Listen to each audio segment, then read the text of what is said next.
his sole mourner. Scrooge never painted out old Marley's name, however. There it yet stood, years afterwards, above the warehouse door, Scrooge and Marley. The firm was known as Scrooge and Marley, and sometimes people new to the business called Scrooge Scrooge, and sometimes Marley.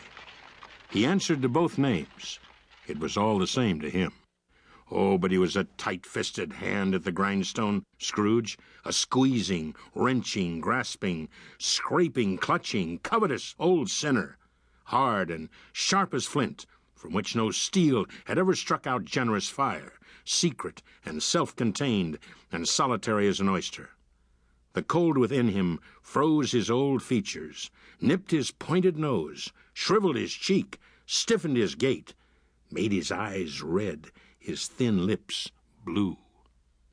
Nobody ever stopped him in the street to say, with gladsome looks, "My dear Scrooge, how are you? When will you come to see me?" No beggars implored him to bestow a trifle.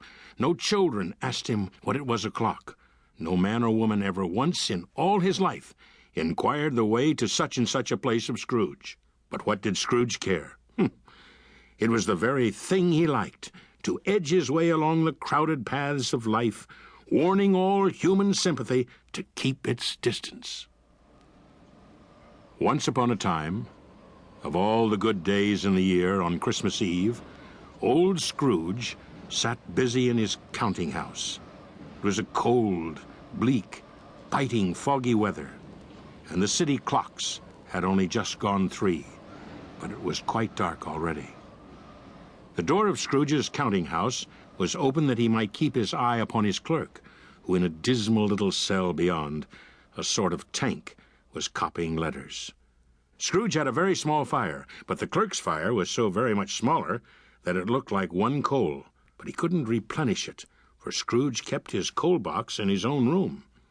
Wherefore the clerk put on his white comforter, tried to warm himself at the candle, in which effort, not being a man of strong imagination, he failed.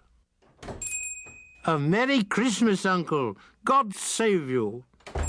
It was a cheerful voice, the voice of Scrooge's nephew, who came upon him so quickly that this was the first intimation he had of his approach.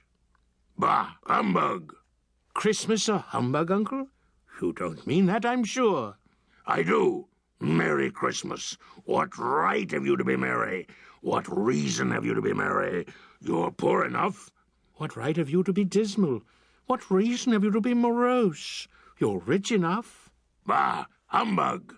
"Don't be cross, Uncle."